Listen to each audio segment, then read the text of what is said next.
cosas que Dios nos está diciendo de manera muy enfática en este tiempo. Es muy claro cuando vemos a Daniel, cuando vio adelante de nosotros, sino poder aprovechar la oportunidad, como dice el apóstol. somos agentes de transformación para la comunidad donde Lugar. estamos. El propósito, por supuesto, entonces me lleva a responder con Eso pasión. que me transformé a mí, que mi forma de caminar sea diferente, que mi forma, mi estilo.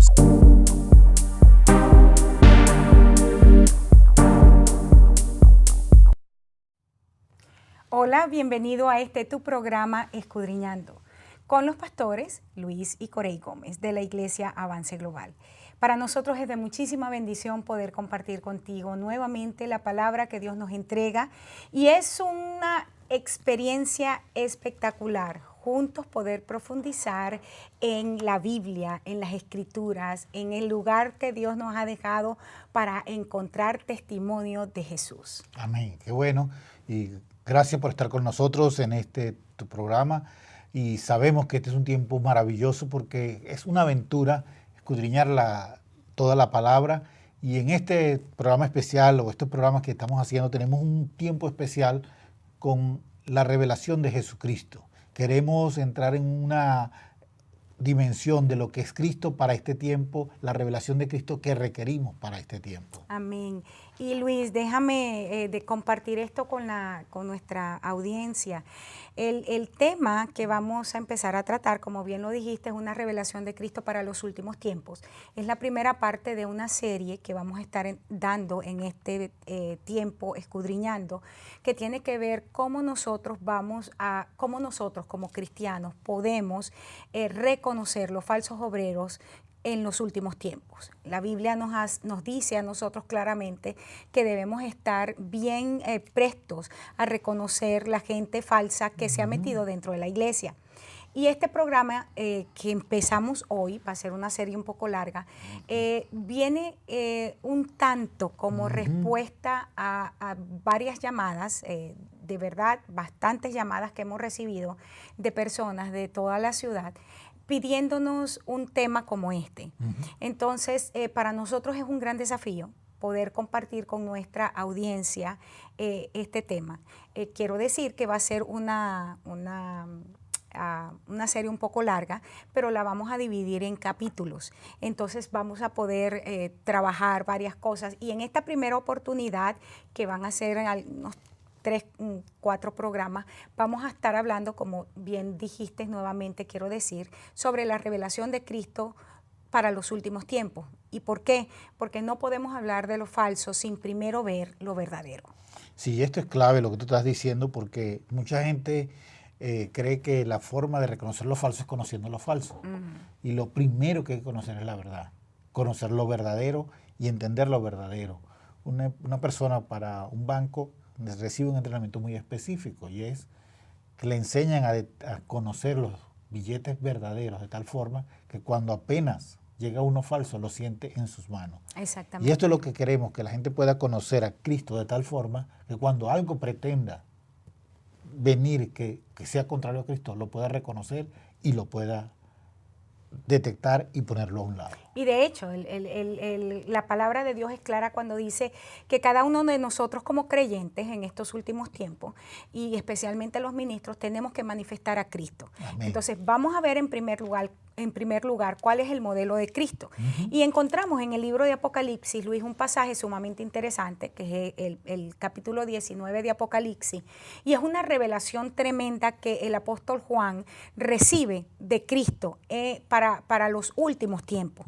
Y basado en esa revelación es que nosotros vamos a trabajar esta enseñanza que queremos traer. Y me gustaría para todas las personas que nos están escuchando que vayan con nosotros a Apocalipsis 19. Y personalmente yo quiero leer desde el verso 11, aunque vamos a hacer referencia al contexto, porque en realidad es un pasaje sumamente interesante. Pero a partir del verso 11 del capítulo 19, Juan empieza a tener una revelación. Y dice, entonces vi el cielo abierto, y he aquí un caballo blanco, y el que lo montaba se llamaba Fiel y Verdadero, y con justicia pelea. Sus ojos eran como llama de fuego, y había en su cabeza muchas diademas. y tenía un nombre escrito que ninguno conoce sino él mismo. Estaba vestido de una ropa teñida en sangre y su nombre es el Verbo de Dios. Y los ejércitos celestiales, vestidos de lino finísimo, blanco y limpio, le seguían en caballos blancos. De su boca sale una espada aguda para herir con ella las naciones, y él las regirá con vara de hierro. Y él pisa el lagar del vino del furor y de la ira de Dios Todopoderoso. Y en su vestidura, me encanta este verso, y en su muslo tiene escrito este nombre: Rey de Reyes y Señor de Señores. Wow, ¿verdad que es tremenda esta revelación de Juan? Gloria a Dios. Y creo que es quiero decirle a la audiencia desde ya que se prepare, porque vamos a profundizar en una de las cosas que personalmente a mí más me gusta, no solamente como cristiana, como mujer del Señor, pero como profeta, que es la persona de Cristo. Amén. Hay varias características aquí, Luis, y me gustaría darte la oportunidad que tú pudieras iniciar. Bueno, ya tú empezaste con la parte clave. Apocalipsis es un libro que nos revela a Jesucristo. Amén. Y el grave error de Apocalipsis ha sido cuando mucha gente lo ha colocado como el libro solo del final de los tiempos. O mejor dicho, el grave error de la gente al interpretar Apocalipsis. Sí, al interpretar Apocalipsis con Apocalipsis, quería decir. Y nos hemos perdido, y se ha perdido mucho tiempo buscando cosas que no es lo que la intención del libro. La intención del libro es traernos a Jesucristo. Y diciendo esto, quiero que vean, porque aquí empieza a mostrar a Jesucristo, en primer lugar, como Rey. Amén. Lo que está demostrando el hecho de que Jesús está siendo revelado, o Dios está siendo revelado como Rey. Y no como un rey que va a reinar, sino como un rey que está reinando y que va a reinar. O sea, que está cumpliendo los dos propósitos, estar en el momento, está reinando, pero también va a llegar un momento donde Él va a proceder a establecer su reino en todo aquello donde Él no estaba reinando. Entonces, este pasaje nos empieza a dar la claridad cuando dice vi el cielo abierto, que es una de las claves de aquí, porque vemos que en diferentes partes de la Biblia se nos habla de un cielo abierto, y siempre que se nos habla así, se nos está mostrando algo que es necesario para nosotros para que la bendición de Dios fluya en una forma poderosa. Por ejemplo, un texto que es muy conocido dice Malaquías, que si no os abriré yo las ventanas de los cielos, hablando de que Dios está abriendo algo, una parte específica para que derramar de lo que es Dios. En este pasaje dice que él vio el cielo abierto, y ¿qué ve? Ve que de ahí empieza a haber una revelación completa de cómo Cristo establece su trono, cómo establece su juicio y cómo la gente va a poder caminar en esa revelación para mostrar a Jesucristo en esta tierra. Es algo interesante la parte que está diciendo, especialmente, claro, cada vez que se habla en la Biblia de un cielo abierto, una puerta abierta, una ventana abierta. De hecho, en Apocalipsis 4 inicia el capítulo diciendo, cuando termina, y lo enseñaba yo en alguna oportunidad, termina toda la descripción Juan de 7 iglesias con tantas situaciones problemáticas. Y llega el momento que personalmente yo pienso que Juan estaba tan agobiado por toda la problemática de la iglesia, que entonces dice, pero de repente vi yo, ¿verdad? Escuché primero la voz, la misma voz que había escuchado antes, y cuando vi, entonces en el cielo había una ventana abierta, una puerta abierta en el cielo, y entonces escuché la voz que me decía, ven y sube y te mostraré. Entonces, cuando aquí nos está hablando del cielo abierto, nos está mostrando el trono de la morada de Dios, pero con la disposición de entregarnos una revelación que va a transformar no solamente nuestras vidas, sino a través de la cual vamos a impactar la estación que está por delante. Sí, y esto también me recuerda la experiencia de Esteban. Esteban, cuando está siendo apedreado, dice que vio los cielos abiertos y vio a Jesús sentado a la diestra de Dios Padre. Y es una experiencia tal que nos trae y toca en ese momento a Saulo, y después se convierte en Pablo, de una forma tal que empezó a traer la semilla de lo que era Dios a la vida de Pablo. A pesar de que fue en la muerte y donde él estaba, Pablo estaba asintiendo o consintiendo con lo que era la muerte de Esteban. Entonces, estamos en un momento clave porque el cielo abierto nos empieza a hablar del trono de Dios. De hecho, la expresión de Esteban es clara. Cuando él ve a ve los cielos abiertos, ve a Cristo sentado a la diestra de Dios Padre, estableciendo la autoridad que ahora tenemos como iglesia, estableciendo la autoridad que ahora tenemos en el nombre de Jesús, la autoridad que tenemos cuando estamos sometidos al Rey. Y creo que vale mencionar, Luis, el hecho de que proféticamente nosotros acabamos de entrar a una estación que es muy importante y muy definitiva. Hace unos días, pues nosotros ya publicamos algunos programas que tienen que ver la parte profética de las tétradas, de las lunas de sangre. También la serie que precedió esta serie que estamos iniciando hoy tenía que ver específicamente con las puertas de oportunidad que se están planteando para la gente de Dios en esta estación. ¿Y por qué esto es importante volverlo a traer? Porque si nosotros queremos tener victoria en el nuevo tiempo que está iniciando, en el nuevo día que está iniciando, en el nuevo milenio en Dios que está iniciando, nosotros necesitamos tener una revelación clara de quién es Cristo en nosotros y a través de nosotros, pero para el tiempo que nos ha correspondido de vivir. Amén. Es importante también establecer que la razón por la cual Israel pierde su visitación cuando Jesús viene como Mesías y como rey, lo pierde porque ellos esperaban solo al rey y nunca pensaron que el Mesías, rey, iba a venir en la forma de un niño que iba a nacer en un lugar tan humilde. Ellos no pudieron percibir, ellos no pudieron entender el plan de Dios. Y tan es así que a mí siempre me ha llamado la atención cuando el apóstol dice que ni siquiera los principados entendieron a quién era que estaban crucificando. No lo entendió ni siquiera el mundo espiritual, porque de haberlo entendido hubieran impedido la crucifixión. Pero es terrible para mí pensar que el pueblo de Dios no entienda cómo se está manifestando Cristo. Y esta es la carga mayor en mi vida cuando tomamos tiempos para traer programas como este. Ahora bien, el hecho de que aquí, para seguir adelante con esta visión poderosísima de Juan, dice que en ese momento él vio, ¿verdad?, un caballo blanco, alguien que estaba montando un caballo blanco. Y el caballo blanco son dos significados bien importantes, dos simbolismos bien importantes, porque siempre, específicamente lo que es el caballo blanco, nos habla de conquista, nos habla de triunfo en las guerras a nivel histórico. Siempre hemos visto que el caballo blanco es el del general. O sea, es un distintivo, no solamente del que dirige la batalla, pero es el distintivo del que conquista en la batalla. Entonces, esto tiene que ver con lo del caballo blanco. Sí, y está estableciendo, en primer lugar, que viene un caballo. Por supuesto, el color blanco nos da ciertas características específicas de santidad, de alguien apartado, alguien preparado, alguien que se muestra diferente al resto, pero porque está mostrando y caminando en la perspectiva de Dios.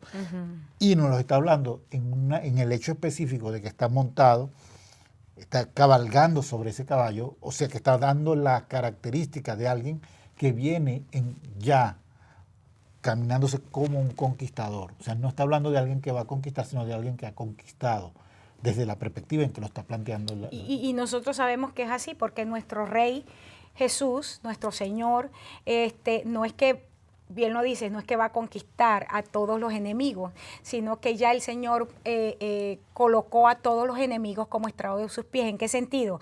Cuando Jesús muere en la cruz del Calvario, desciende a los infiernos, dice que despojó al diablo y al Hades de la autoridad y nos entregó la autoridad a nosotros, la iglesia.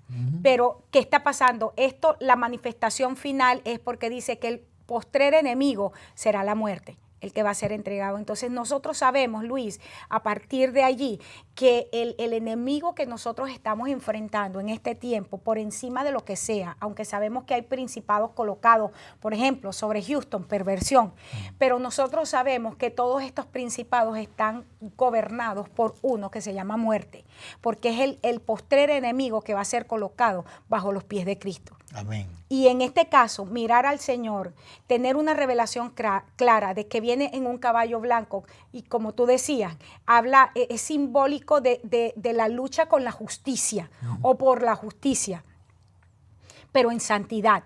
Y ese es nuestro Señor.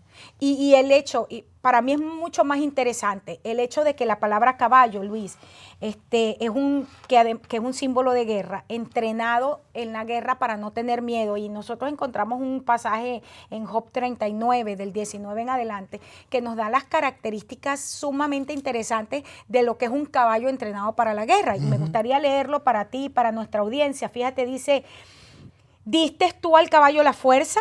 ¿Vestiste tú su cuello de crines ondulantes? ¿Le intimidarás tú como a la langosta? El resoplido de su nariz es formidable. Escarba la tierra, se alegra en su fuerza, sale al encuentro de las armas. O sea, no le corre a las armas. Sigue diciendo verso 22. Hace burla del espanto y no teme, ni vuelve el rostro delante de la espada. Mira, me encanta este vocabulario. Corre, contra él suena la aljaba, el hierro de la lanza y de la jabalina, y él con ímpetu y furor escarba la tierra, sin importarle el sonido de la trompeta. Antes, como que dice entre los clarines, ¡ja, ja! Y desde lejos huele la batalla, el grito de los capitanes y el vocerío. O sea, recordemos que el caballo es un símbolo de nosotros, del pueblo de Dios, porque nosotros sabemos, no solamente por el pasaje que encontramos en Joel capítulo 2, hablando acerca de que esta última generación es gente que corre como los de a caballo, pero nosotros también lo encontramos en Isaías, ¿verdad? Que dice que correrán con los de a caballo y no se cansarán. También, en diferentes lugares encontramos en la revelación de Ezequiel, que tiene mucho que ver con la revelación de Juan en Apocalipsis. Nosotros sabemos que los caballos tienen que ver con el pueblo de Dios. Amén, sí, porque está hablando de alguien donde se va a colocar el Rey de Reyes y el Señor de Señores. Alguien donde va a colocar su trono, el Rey de Reyes y el Señor de Señores. Y eso tiene que ser necesariamente un pueblo. Amén. La parte del blanco, Luis, que usa allí, que es la palabra leucos, es que significa luz y refulgente. Ya nada más con esos dos conceptos nosotros tenemos aquí para enseñar el resto del programa. El hecho de que si sabemos que entonces los caballos están hablando de personas, están hablando de nosotros como pueblo de Dios, que está entronando a su rey, que estamos llevando al Señor con dignidad. No es porque lo llevamos aquí, sino porque nosotros lo llevamos a Él, a quien manifestamos es a Cristo. Amén. Pero somos un pueblo entonces con las características de Job, entrenados para la batalla, que no tenemos miedos, que no tenemos temores, que nos reímos del espanto, que cuando escuchamos guerra entonces echamos para adelante. Pero hay otras características que son interesantes con esta palabra leucos, porque se usa en dos veces aquí en el Nuevo Testamento de manera interesante. La primera vez que se usa esta palabra, leucos, en el Nuevo Testamento, se usa en Juan 4:35, hablando del grano que ya está maduro. Específicamente dice, esto es cuando Jesús le está diciendo a sus discípulos, ustedes dicen que faltan 4 meses para la siega. Yo les digo, levanten sus ojos y miren, porque los campos ya están preparados. Esa es la palabra leuco. Es la misma palabra que está diciendo que hay uno que está sentado en un leuco, en un caballo blanco, en una cosecha que ya está madura. Y nosotros sabemos que la cosecha a la que se estaba refiriendo aquí Jesús tenía que ver con gente. Exactamente. Fíjate que me gusta mucho esto porque cuando está hablando de blanco, dice que cuando nosotros estamos estableciendo a Jesús como rey. Aquí es un punto clave porque aquí no es solamente al Jesús como se ha planteado últimamente, que es el Jesús el Salvador o el Jesús Libertador, sino el Jesús Rey. Cuando Jesús es Rey, entonces tú puedes decir al tiempo, porque aquí está diciendo, la gente dice que hace dentro de 4 meses va a pasar esto, pero yo te digo, o sea, desde el ejercicio de autoridad, son ya los meses de la siega. Y esto ha sido uno de los grandes problemas. Mucha gente ha estado caminando dentro de la iglesia, tratando de conquistar lo que Dios nos ha llamado, pero esperando un tiempo específico. Y Jesús está diciendo, la gente dice que faltan 4 meses, pero es ya el momento, que estamos listos para la siega. Pero ¿cómo va a suceder eso si tenemos solo un Jesús que viene para resolvernos la crisis? Cuando necesitamos un Jesús que está reinando y está dictando el decreto y el dictamen gubernamental de que es el momento de tomar la cosecha. Y lo está haciendo porque en el poder de Jesucristo, en el poder de Dios, vamos a poder ver las cosas cambiar, y aunque no sea el tiempo de cosecha, cuando Dios da la orden, la cosecha se prepara. Amén. Y sabes que es relevante el hecho de hablar de una verdadera manifestación de Cristo para estos tiempos, Luis, porque es una cosa increíble. Ayer estaba en una reunión donde yo me quedé sorprendida con cantidad de personas que se llaman ministros, y entonces tratando de justificar algo que es injustificable a través de una media verdad. El Señor nos ama a todos, ¿no? El Señor vino por todos. Esa es una media verdad. Sí, pero el Señor te ama. El Señor te ama tanto que Él decidió entregar lo mejor de sí. Pero solamente son salvos aquellos que reciben Amén. el regalo que le entregó. Entonces, entregar una media verdad es súper peligroso. Y aquí estamos viendo, un pueblo maduro es un pueblo que sabe discernir la visitación de su Señor. Y en este momento el Señor está manifestándose a sí mismo como alguien que está entregando una palabra de autoridad, de justicia y de juicio. Y a lo largo del tema vamos a poderlo ver. La segunda forma, Luis, como se usa esta palabra blanco en el Nuevo Testamento, ya dijimos, es cuando tiene que ver con el grano maduro, la cosecha madura. Tiene que ver con piedra. La palabra piedra que se usa en Apocalipsis 2:17, por ejemplo, cuando el Señor dice que el que tenga oído para oír, oiga lo que el Espíritu dice a la iglesia. Entonces dice, el que venciere, le voy a dar de comer del maná escondido. Y sabemos que el maná es Cristo.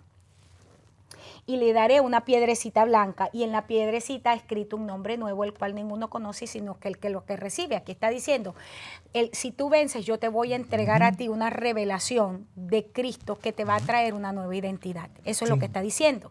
Y nosotros sabemos que la misma palabra piedra la utiliza el apóstol Pedro, diciendo que todos nosotros somos piedras vivas que estamos edificando una casa. Una casa para Dios. Entonces aquí el caballo blanco entonces nos está hablando a nosotros nuevamente de características de humanos que estamos manifestando a Cristo. Y por eso este pasaje de Apocalipsis es tan clave, porque es a través de el maná, es Cristo mismo cuando nosotros lo comemos, que me entrega ahora una identidad, pero ya no es porque es una identidad fuera, sino porque es ahora parte de mi sustancia, es mi nuevo ADN espiritual, se ha metido por mis venas, por mi torrente sanguíneo, y es Cristo formando en mi vida lo que tiene que formar. Sí, cuando hablamos de grano y hablamos de piedra, son dos puntos clave, porque uno, tenemos que entender que ahora nosotros somos los que tenemos que sembrarnos. La persona, o sea, el que decide caminar en el reino de Dios, ahora tiene que sembrarse y de esa forma poder dar fruto, a ciento por uno, que es lo que quiere Dios. Pero también tiene que entender que como piedra viva tiene que ajustarse. Fíjate que esta enseñanza de Pedro está hablando de que declara que Cristo es la piedra del ángulo, y que nosotros también, piedras, estamos construyendo una habitación para Dios. Mucha gente no entiende que cuando somos esa piedra en el lugar adecuado, entonces permitimos que la presencia de Dios inunde todo el sitio. ¿Y qué es lo que ha pasado? Que muchos de nosotros hemos tomado enseñanzas como esta, que es una enseñanza falsa. Yo no necesito ir a la iglesia para adorar. No necesito interrelacionarme con mi hermano para entrar en la presencia de Dios. Pero toda esta enseñanza que estamos viendo aquí no está hablando de un individuo donde Jesús se monta, sino de una congregación, de un pueblo. De un pueblo donde Jesús es rey. O sea, el caballo no puede ser una persona, una sola persona, es un pueblo. Amén. Y en ese pueblo tenemos que interrelacionarnos. Una de las graves consecuencias o de los grandes problemas que ha habido con la filosofía del siglo XX y ahora el siglo XXI es toda la filosofía existencialista unida con el hedonismo del último tiempo, donde yo hago las cosas que me gustan, lo que me satisface, lo que me hace sentir que es divertido. Pero no estamos haciendo las cosas con sentido de grupal, donde todo el grupo se pueda alcanzar la meta o pueda alcanzar los objetivos planteados como congregación, como pueblo, como comunidad.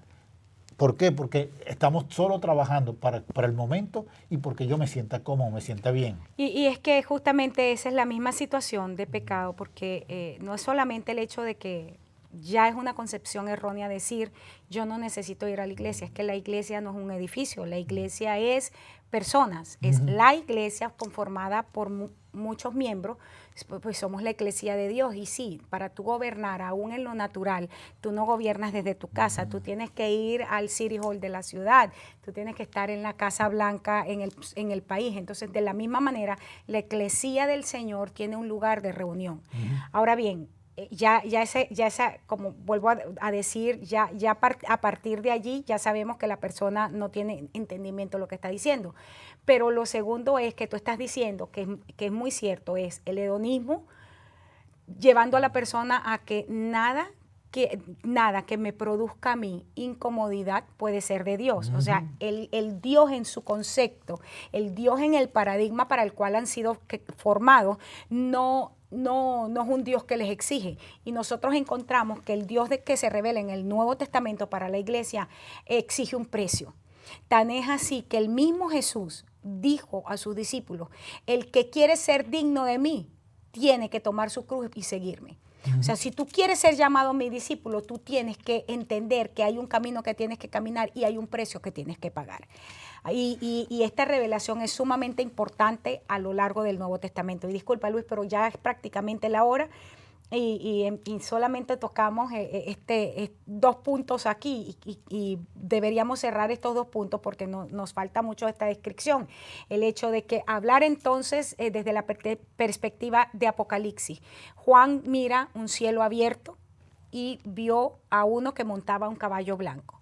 Y estamos hablando de que estamos en el momento exacto donde hay una revelación de Dios preparada para su pueblo, que no solamente va a transformar nuestras vidas, sino que nos va a preparar para que impactemos la estación que tenemos en este momento por delante y a la cual estamos desafiados a caminar. Amén.